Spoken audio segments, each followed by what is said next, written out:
I shouldn't be alive to tell this, but the man who pulled in at 2:14 a.m. almost made sure I wasn't. I still don't know what he wanted from me, but by the end of the night, I knew I'd made a mistake I couldn't undo. This happened when I was a senior in high school. I worked weekends pumping gas at a highway station outside Harrisburg, Pennsylvania. I was there for about a year, and I saw plenty of strange things. Most of them are funny stories now. Even the robbery I went through doesn't really scare me anymore. I knew the rules. You don't argue, you don't fight back. You give them the money and stay alive. $50 isn't worth dying over. Honestly, the guy who robbed me was more nervous than I was. So most of those stories are easy to tell. But there's one thing that happened that I almost never bring up. It only comes out when someone asks me what the worst thing I saw was.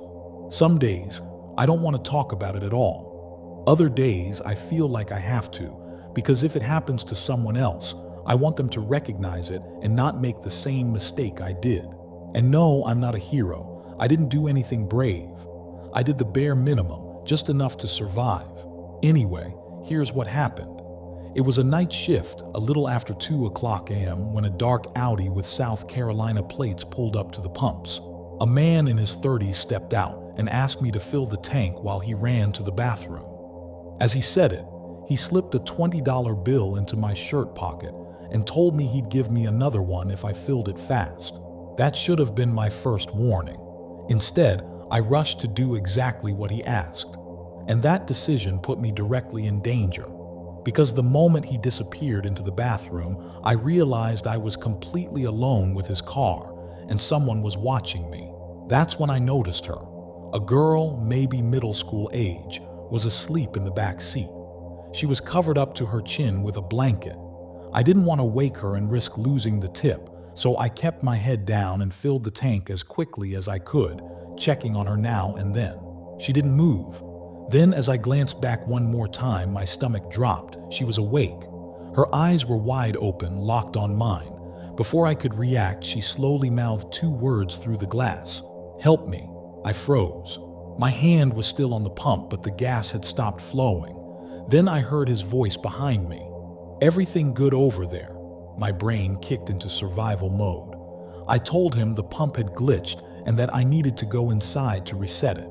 I rambled a bit, said it had been acting up all night, apologized, promised it would only take a second. I ran inside, hit the silent alarm, then forced myself to walk back out like nothing was wrong. He bought it.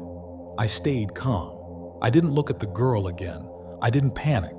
I didn't try to play hero. Later, the police told me that was exactly what saved my life. Because if I'd done anything different, even looked scared, he would have known. The cameras caught his license plate. I'd gotten a clear look at both him and the girl. His fingerprints were all over the cash he'd slipped me. And because of the silent alarm, a patrol car was already on the way before I even picked up the phone. As soon as they pulled out, I called 911 anyway. The dispatcher rerouted the officer to the road he'd taken, and they stopped him during a traffic stop not far from the station. I was later told the girl was taken somewhere safe. That part ended well, but I can't stop thinking about the rest. How many girls never get the chance to ask for help? How many don't end up in the back seat, but in the trunk? How many never get seen at all? Those are the thoughts that keep me from telling this story too often. They're the reason I still replay that night in my head. Still, I share it sometimes as a warning, because if even one person recognizes the signs and doesn't ignore them like I almost did, maybe it'll save a life. And maybe, just maybe, I won't be the only one who shouldn't be alive to tell their story.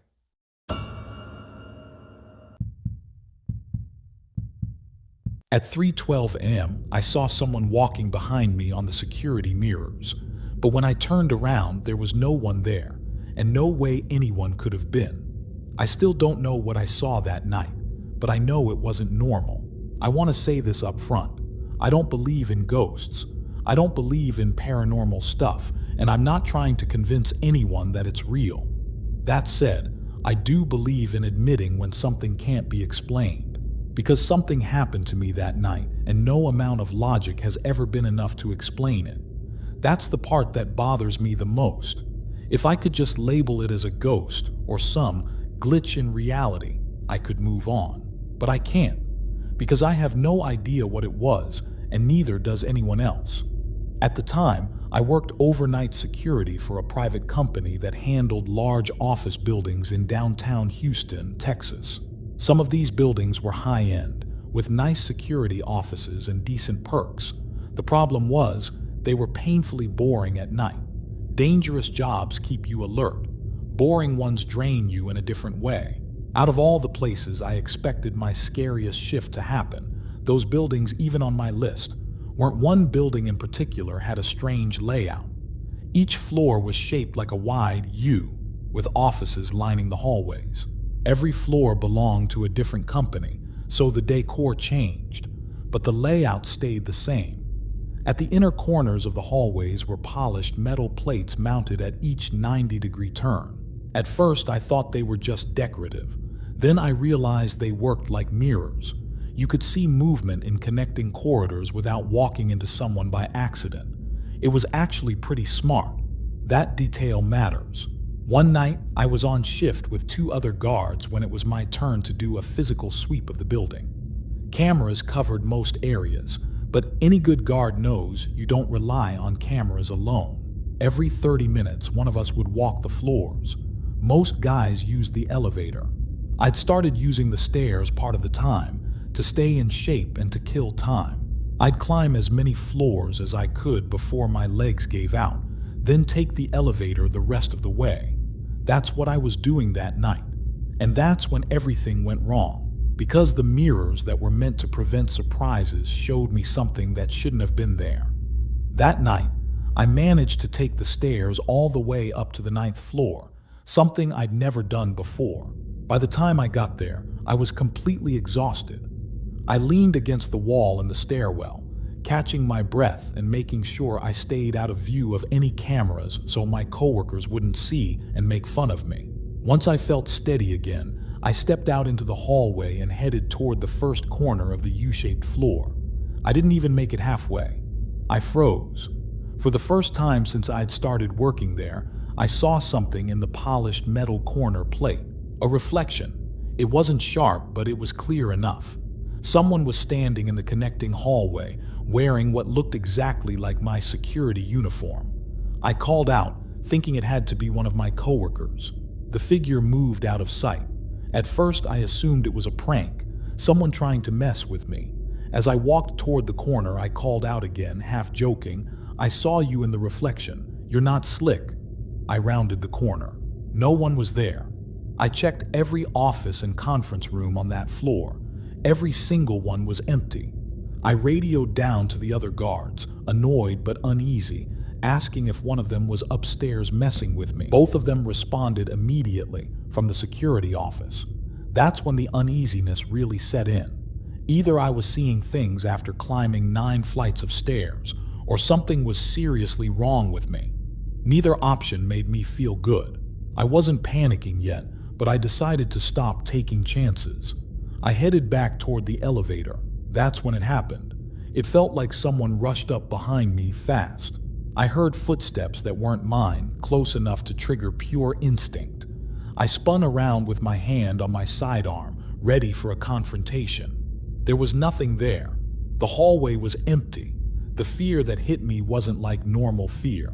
It felt physical, like I was being pushed forward by something I couldn't see. Every instinct in my body was screaming that I wasn't alone.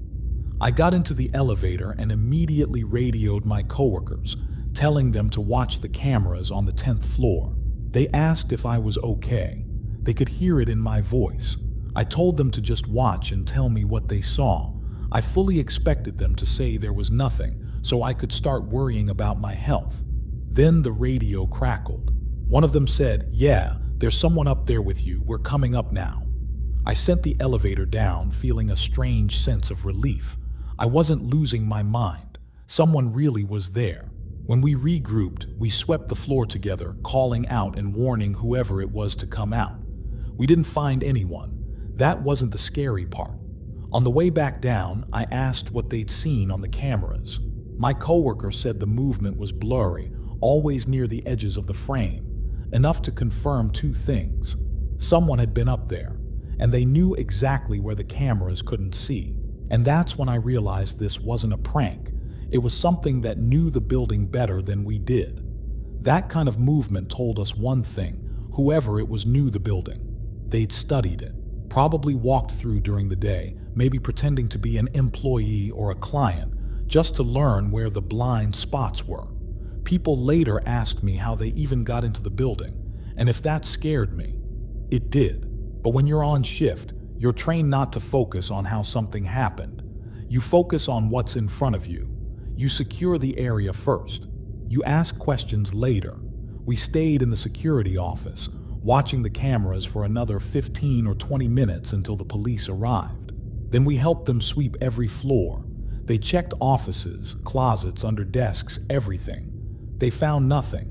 One of the cops even joked that it must have been scary being alone up there that late. I remember thinking that was the biggest understatement I'd ever heard.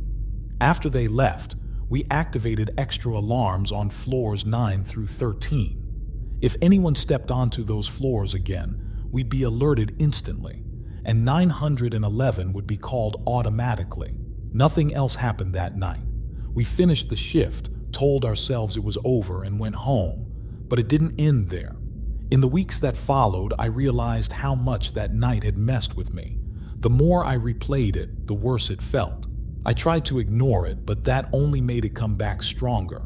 Eventually, I knew I couldn't work there anymore. When they told me I couldn't choose my assignments, I quit and found another job. I'm not ashamed to admit it. I'm scared of whatever was in that building that night. I don't need an explanation badly enough to go looking for one. Nothing like that has ever happened to me again. But if it ever does, I won't stick around to find out why. Because some things don't want to be seen, and noticing them might be the worst mistake you can make.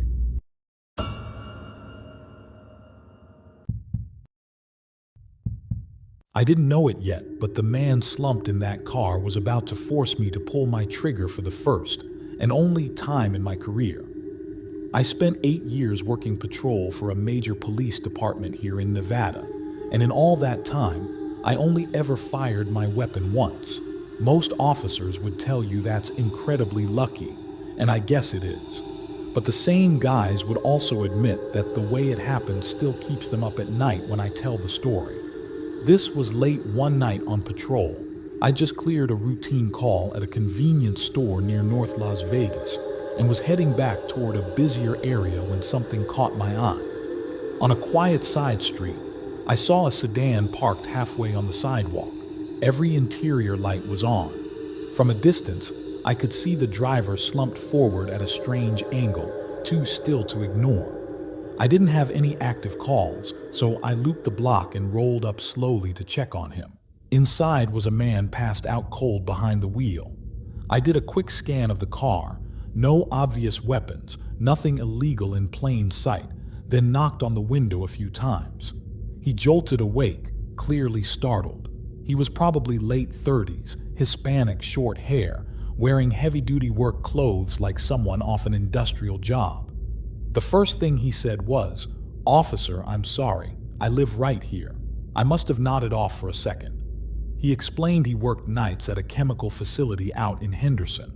According to him, he'd been awake almost a full day, handling family stuff before going straight into work. When he finally stopped the car, his body gave out. On the surface, it made sense. He didn't smell like alcohol. His eyes were red, his speech slow but improving. His ID was clean, no warrants, just a few unpaid parking tickets. Still, something bothered me. When I asked which plant he worked at, he named one that didn't add up. I had a relative who worked in that same industrial area, and I knew which companies actually ran overnight shifts. The one he mentioned wasn't one of them. That meant if he worked there at all, he wouldn't be doing heavy labor at night, certainly not dressed the way he was. It was a small detail, easy to miss, but in this job, small lies matter. I ran his information again, then made a decision. Best case, I'd inconvenience an exhausted guy. Worst case, I'd catch something I really didn't want to miss. I walked back to the driver's door and asked him if he'd step out for a quick sobriety check. He smiled and said, "Sure thing, officer." And that's when everything started to go wrong. Because the moment his feet hit the pavement, I realized I'd already waited too long. There was a brief, uncomfortable pause before he looked at me and asked, almost casually, "Do you want me to do it right now?" I nodded. He gave me a look like I'd just broken some unspoken agreement, like he thought we were past all that.